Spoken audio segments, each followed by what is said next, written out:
स्वागत है आपका गंगा दोपहर देख रहे हैं आप। मैं हूं आपके साथ आस्था कौशिक। चीन के हाथों खेल रहे नेपाल ने हिंदुस्तान से अदावत के लिए नया रास्ता धर्म का चुना है।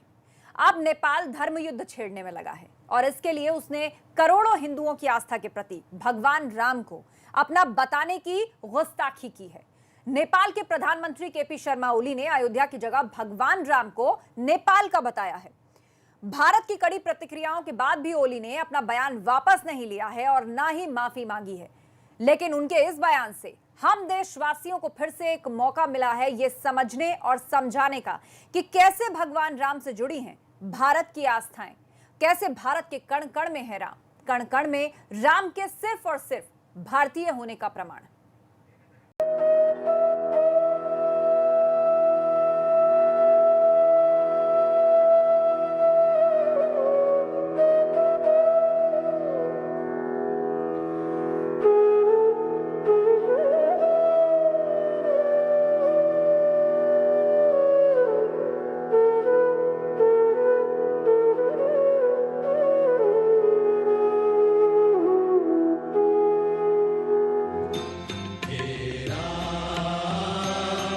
राम जन्म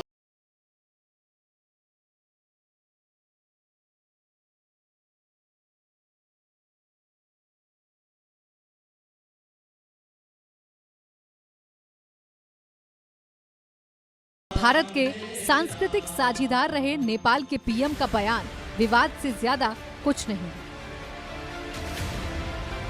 सोमवार को नए दावे में उन्होंने भारत पर सांस्कृतिक अतिक्रमण के लिए नकली अयोध्या का निर्माण का आरोप जड़ दिया। इस मामले में वो अपने देश में ही घिर गए हैं।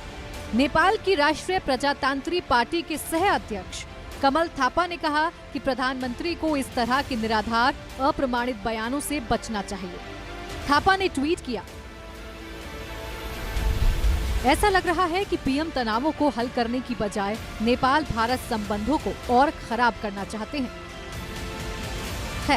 ओली प्रवचन से परे हम ऐतिहासिक दृष्टि से देखें तो वाल्मीकिकृत रामायण, जो ऐतिहासिक दृष्टिकोण से राम कथा के प्रारंभिक स्रोत में से एक है, और बाद में देश की विभिन्न भाषाओं में लिखी रामायण में भी राम के जन्मस्थान से लेकर उनकी संपूर्ण जीवन यात्रा का कालक्रम चिन्हित और वर्णित है।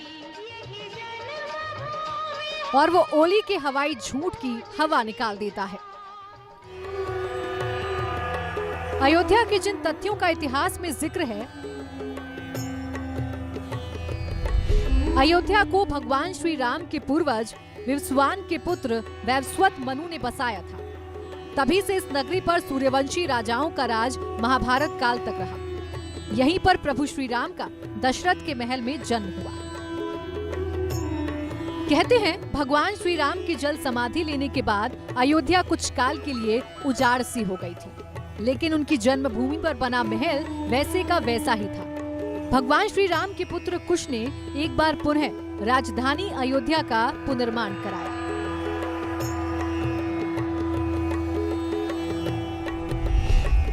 ईसा के लगभग 100 वर्ष पूर्व उज्जैन के चक्रवर्ती सम्राट विक्रमादित्य ने अयोध्या में काले रंग के कसौटी पत्थर वाले 84 स्तंभों पर विशाल मंदिर का निर्माण करवाया था। शुंग वंश के प्रथम शासक पुष्यमित्र शुंग ने भी मंदिर का जीर्णोद्धार करवाया था। पुष्यमित्र का एक शिलालेख अयोध्या से प्राप्त हुआ था, जिसमें उसे सेनापति कहा गया है तथा उसके द्वारा 2 अश्वमेध यज्ञों के किए जाने का वर्णन है। गुप्त वंशीय चंद्रगुप्त द्वितीय के समय और तत्पश्चात काफी समय तक अयोध्या गुप्त साम्राज्य की राजधानी थी। गुप्तकालीन महाकवि कालिदास ने अयोध्या का रघुवंश में कई बार उल्लेख किया है।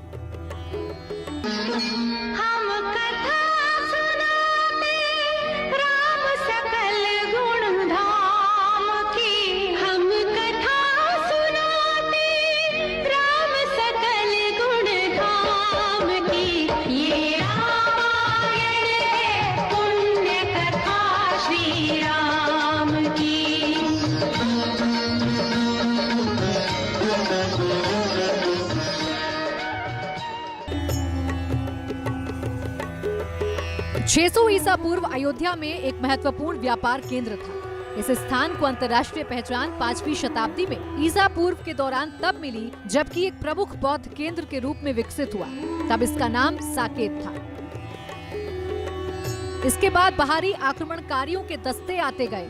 14वीं शताब्दी में मुगल शासन के बाद 1527 से 28 में इस भव्य मंदिर को तोड़ दिया गया और उसकी जगह बाबरी ढांचा खड़ा किया गया। बात करें नेपाल से अयोध्या के संबंध की, तो भगवान राम का विवाह नेपाल स्थित जनकपुर में राजा जनक की पुत्री सीता से हुआ था।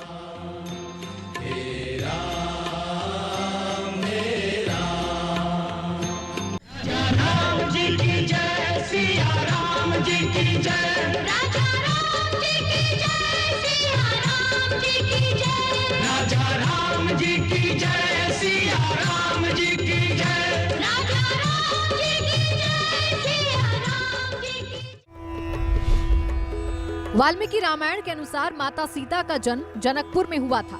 यहाँ माता सीता का मंदिर बना हुआ है। मंदिर में माँ सीता की प्राचीन मूर्ति है जो 1657 के आसपास की बताई जाती है। जनकपुर का प्राचीन नाम मिथिला तथा विदेह नगरी था। जम्बूद्वीपे भरतखण्डे आर्यावर्ते भारतवर्षे नगरी है विख्यात अयोध्या नाम की। यही जन्मभूमि है परम पूज्य श्री राम। रंगभूमि राजा जनक के यज्ञ स्थल यानी वर्तमान जनकपुर के जानकी मंदिर के निकट एक मैदान है जो रंगभूमि कहलाता है। इसी जगह पिनाक धनुष तोड़कर श्री राम ने सीता जी से विवाह की शर्त पूर्ण की थी।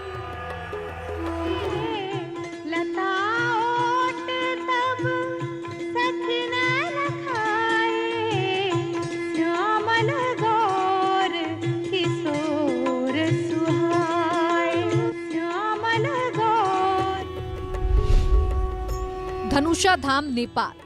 धनुषा नेपाल का प्रमुख जिला है। इस जिले में धनुषा धाम स्थित है जो कि जनकपुर से करीब 18 किलोमीटर दूर है। धनुषा धाम में आज भी शिवजी के पिनाक धनुष के अवशेष पत्थर के रूप में मौजूद हैं। मणिमंडप रानी बाजार जनकपुर। त्रेता युग में मिथिला नरेश सिरध्वज जनक के दरबार में राम जी द्वारा धनुभर्ग के बाद अयोध्या जी से बारात आई। श्री राम सहित चारों भाइयों का विवाह हुआ। इतने प्रमाणों के अतिरिक्त राम वनगमन के प्रसंग में उनकी अयोध्या से श्रीलंका स्थित रावण की राजधानी तक जाने का मार्ग इतना स्पष्ट है कि कहीं कोई संशय उठने का प्रश्न ही नहीं। राम को जब वनवास हुआ तो वाल्मीकि रामायण के अनुसार वो सबसे पहले तमसा नदी पहुँचे जो अयोध्या से 20 किलोमीटर दूर है। इसके बाद उन्होंने गोमती नदी पार की और प्रयागराज से 20-22 किलोमीटर दूर श्रृंगवेरपुर पहुँचे जो निषादराज गृह का राज्य था। यहीं पर गंगा के तट पर उन्होंने केवट से गंगा पार करने को कहा था। सिंगरौर प्रयागराज से 35.2 किलोमीटर उत्तर पश्चिम की ओर स्थित सिंगरौर नामक स्थान ही प्राचीन समय में श्रृंगवेरपुर नाम से जाना जाता है। पहला पड़ाव कुरई। प्रयागराज में ही कुरई नामक एक स्थान है जो सिंगरौर के निकट गंगा नदी के तट पर स्थित है।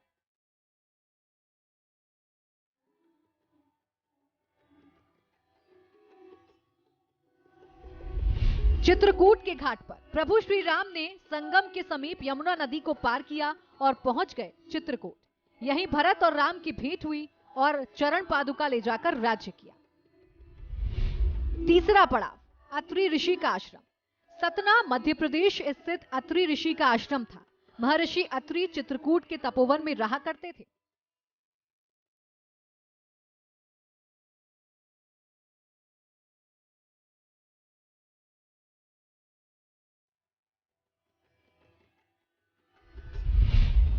चौथा पड़ाव दंडकारण्य। अत्रि ऋषि के आश्रम में कुछ दिन रुकने के बाद श्री राम ने मध्य प्रदेश और छत्तीसगढ़ के घने जंगलों को अपना आश्रय स्थल बनाया। दंडकारण्य के आकाश में ही रावण और जटायु का युद्ध हुआ। पांचवा पड़ाव पंचवटी में राम। श्री राम नासिक में अगस्त्य मुनि के आश्रम गए। मुनि का आश्रम नासिक के पंचवटी क्षेत्र में था।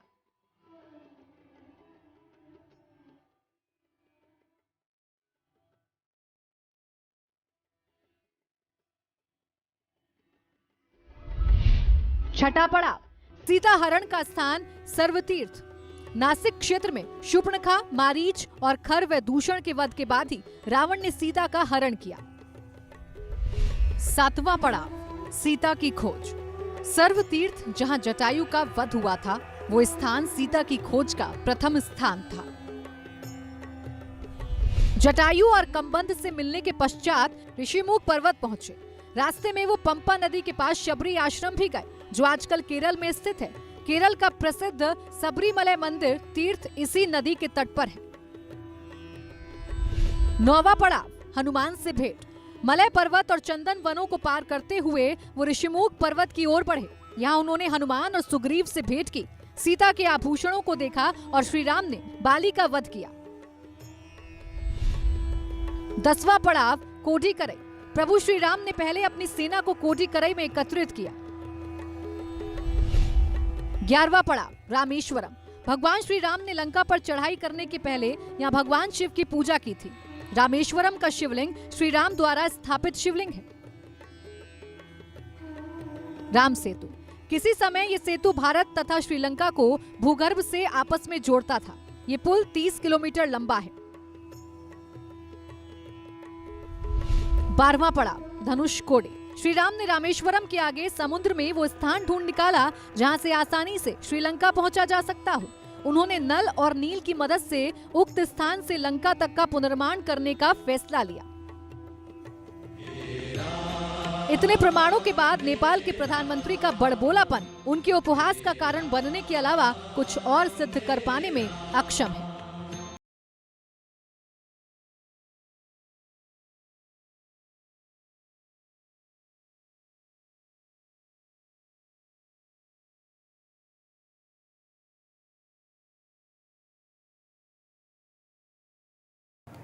और अब एक बड़ी खबर, 69,000 शिक्षक भर्ती मामले से जुड़ी ये बड़ी खबर आ रही है, जहां सुप्रीम कोर्ट ने यूपी सरकार से छात्रों की लिस्ट मांगी है। 40 से 45% से ज्यादा अंक पाने वाले छात्रों की लिस्ट अब सुप्रीम कोर्ट ने मांगी है। पहले 37,339 पद भरने पर रोक लगा चुका है सुप्रीम कोर्ट, और आज इस मामले की सुनवाई सुप्रीम कोर्ट में चल रही है, जहां सरकार को अपना पक्ष रखना है। और बड़ी बात यह है कि सुप्रीम कोर्ट ने इसमें क्वालिफाई हुए छात्रों की लिस्ट मांग ली है यूपी सरकार से। इससे पहले 37,339 पद भरने पर सुप्रीम कोर्ट रोक भी लगा चुका है। इस अहम मामले पर आज सरकार को अपना पक्ष कोर्ट के सामने रखना है, लेकिन 40 से 45% से ज्यादा जिसने अंक पाए हैं उनकी लिस्ट सुप्रीम कोर्ट ने मांगी है सरकार से।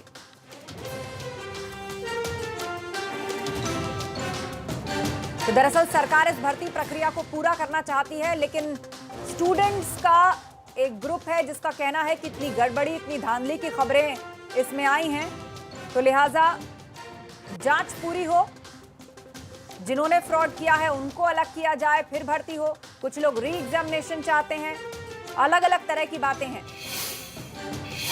काउंसलिंग वाले दिन इलाहाबाद हाईकोर्ट ने रोक लगा दी थी। जिस दिन काउंसलिंग का पहला दिन था, इस भर्ती में रोक लगा दी गई थी। आंसर की को लेकर भी कई सवाल हैं इस शिक्षक भर्ती में, जो उसका पेपर था। सुप्रीम कोर्ट तक ये मामला पहुंचा, जहां सुप्रीम कोर्ट ने 37,000 से ज्यादा पदों पर भर्ती रोक दी थी। 37,339 पद भरने पर इससे पहले रोक लगा दी थी कोर्ट ने, लेकिन तब यूपी सरकार का कहना था कि अभी हमने अपना पक्ष नहीं रखा है, सरकार अपना पक्ष रखेगी सुप्रीम कोर्ट में। तो आज इस मामले पर सुनवाई हुई है। अविनाश तिवारी से अपडेट जान लेते हैं। अविनाश, विस्तार से बताइए, कोर्ट में किस तरह की दलील यूपी सरकार की तरफ से दी गई? देखिए, अगर बताएं तो अभी जो दलीलें रख रहे थे वो जो शिक्षा मित्र है और इसके अलावा जो तमाम तरह याचिकाकर्ता है जो शिक्षा भर्ती में जुड़े हुए हैं, उनकी तरफ से उनके वकीलों ने अपनी दलील रखी है। उनके वकीलों का कहना था कि यह जो नियम है उसमें तमाम सारे जो लोग हैं वो पूरी तरीके से एकदम सही बात है, लिहाजा उनको अब भारतीय प्रक्रिया में शामिल किया जाए।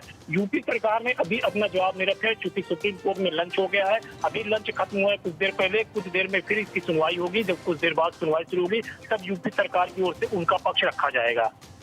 जी अविनाश, लेकिन इस बीच 40 से 45% ज्यादा जिन स्टूडेंट्स ने स्कोर किया है, जिन छात्रों ने, उनकी लिस्ट मांगी है सुप्रीम कोर्ट ने सरकार से, इसके पीछे क्या वजह है?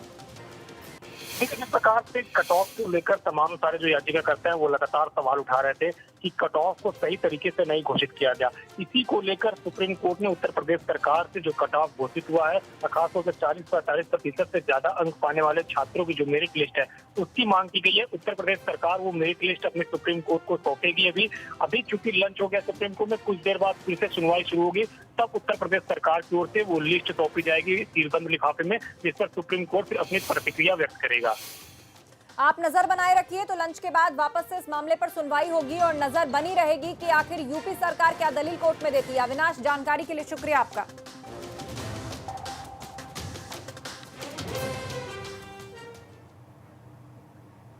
खबरों में आगे बढ़ते हैं। कानपुर अपहरण कांड पर सियासत गर्मा गई है। अखिलेश के बाद प्रियंका ने अब निशाना साधा है। प्रियंका ने कानून व्यवस्था पर सवाल उठाए हैं। अखिलेश ने पूछा है कि फिरौती लेने में आखिर किसका हाथ है। भाजपा सरकार की नैतिकता का अपहरण हुआ है, ये कहना है अखिलेश यादव का। तो कानपुर में जो अपहरण कांड हुआ है, एक लड़के के गुम हो जाने के बाद गंभीर आरोप उसकी बहन ने लगाए हैं कि किस तरह से जो रकम थी रैंसम की वो तक दिलवा दी गई अपहरणकर्ताओं को, फिर भी भाई बरामद नहीं हुआ। प्रियंका गांधी ने क्या लिखा है फेसबुक पर आपको दिखाते हैं। उन्होंने लिखा, परिवार ने मकान और शादी के गहने बेचकर 30 लाख रुपए अरेंज किए। कानपुर में बदमाशों ने एक युवक का अपहरण कर लिया था और अपहरण करने वालों ने घर वालों से फिरौती मांगी। शादी के जेवर और मकान बेचकर परिवार ने 30 लाख रुपए इकट्ठा किए। पुलिस के कहने पर परिजनों ने पैसे से भरा बैग अपहरणकर्ताओं के हवाले कर दिया, लेकिन पुलिस ना तो बदमाशों को पकड़ सकी और ना उनका बेटा छुड़ा पाई। परिजनों का रो रो कर बुरा हाल है। ये कानपुर का मामला है, जहां कुछ दिन पहले बड़ी घटना घटी थी। यूपी की कानून व्यवस्था का अंदाजा अब इसी बात से लगाएं। तो इस अपहरण कांड पर प्रियंका गांधी ने हमला बोला है और ये लिखा है फेसबुक पर। ट्विटर पर देखिए अखिलेश यादव ने क्या लिखा। उन्होंने कहा, कानपुर में अपहरण की घटना के बाद बेबस और मजबूर परिजनों द्वारा सूचित करने के बावजूद पुलिस के सामने से फिर फिरौती की रकम ले जाने वालों के ऊपर आखिर किसका हाथ है। मतलब बदमाश फिरौती की रकम भी ले उड़े और वो शख्स भी बरामद नहीं हुआ जिसके बदले फिरौती मांगी गई थी। अखिलेश यादव ने आगे लिखा है कि उन्हें पुलिस का भी डर नहीं है। लगता है उत्तर प्रदेश की भाजपा सरकार की नैतिकता का ही अपहरण हो गया है।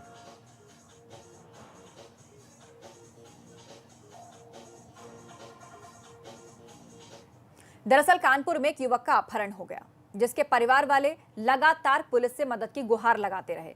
अब मामला तूल पकड़ने लगा है और कानपुर पुलिस फिर से सवालों के घेरे में है, क्योंकि आरोप है पुलिस ने खुद ही पीड़ित परिवार से उसका मकान बिकवाकर अपहरण करने वालों को 30 लाख रुपए की फिरौती दिलवाई और अब तक युवती के भाई की बरामदगी नहीं हो पाई है। तभी से पीड़ित युवती अपने भाई की बरामदगी के लिए थाने से लेकर एसएसपी ऑफिस के चक्कर लगा रही है, लेकिन पुलिस का कहना है कि वो जल्द ही इस मामले को सुलझा लेगी। हमने आज तक मीडियाबाजी भी नहीं की थी, हमने सबको दिखाई दिया कि चले गए हमारे, उसने कहा, इन्होंने कहा उसको पकड़ लेंगे। आप देख लीजिए, जहाँ पे पैसा दिलाया वो जगह जब जाओ तब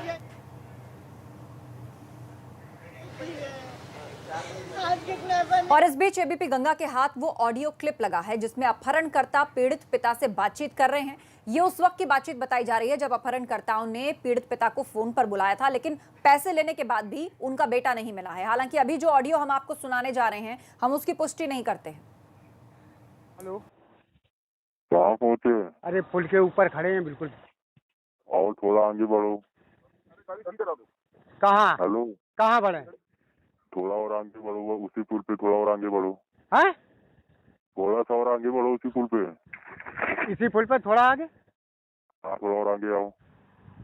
नहीं, इसी पुल पे कि जहाँ खड़े हैं वो? इसी पुल पे गिरेगा, तुम उतर के गाड़ी से उतर जाओ। गाड़ी से उतर गए।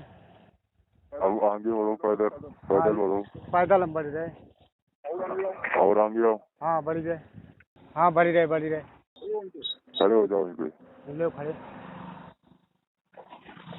खड़ा हो गया? हाँ। अब मेरी वजह से हम खड़े हो जाओ, 2 मिनट रुक रहा। अब बैग कस के बैग फेंको उधर नीचे की तरफ। किधर? लाइन के ऊपर फेंके क्या है? नीचे। अच्छा, नीचे फेंके। हाँ, कस के फेंको कि नीचे आ जाए एकदम। हाँ, फेंक दे। ले। तो ठीक है, निकल, आगे लड़का खड़ा है, जल्दी निकल, जल्दी जल्दी ये पैदल ही बढ़ जा, आगे लड़का तेरा मंदिर पे खड़ा है, आगे मंदिर है ना, वहीं पे जाकर तेरा लड़का खड़ा है, जा। ठीक ठीक। वहीं इस पूरे मामले में कानपुर पुलिस की मीडिया सेल ने सफाई दी है। उनका कहना है कि पीड़ित परिवार से 30 लाख की फिरौती नहीं ली गई। ये पुलिस पर दबाव बनाने के लिए किसी के कहने पर बहकावे में आकर बोला गया है। थाना बर्रा में अपहृत युवक के मामले में एक वीडियो सामने आया है, जिसमें उसकी बहन द्वारा बताया गया है कि घर बेचकर व शादी के लिए इकट्ठा किए हुए गहने बेचकर फिरौती की धनराशि उनके द्वारा इकट्ठा की गई थी। उसको एक बैग में भर के दिया गया था, बावजूद इसके उनका भाई वापस नहीं आया है। इसके बारे में उच्चाधिकारियों द्वारा जब पीड़ित परिवार से बातचीत की गई व जमा किए गए 30 लाख के स्रोत के बारे में उनसे पूछा गया तो उनके द्वारा कोई संतोषजनक जवाब नहीं दिया गया। जब उनसे गहनता से पूछा गया तो उनके द्वारा बताया गया कि बैग खाली था, उसमें कुछ कपड़े थे, उसमें पैसे नहीं थे। परेशानी की अवस्था में कुछ लोगों द्वारा उनको बताया गया था कि यदि वे ऐसा कहेंगे तो संभव है कि जल्दी कार्य होगा और उनका बच्चा जल्दी घर वापस आ जाएगा। इसमें ऑलरेडी लगी हुई टीम के अलावा अब एसओजी टीम भी काम कर रही है। जल्द से जल्द इस घटना का अनावरण करने का प्रयास पुलिस द्वारा किया जाएगा।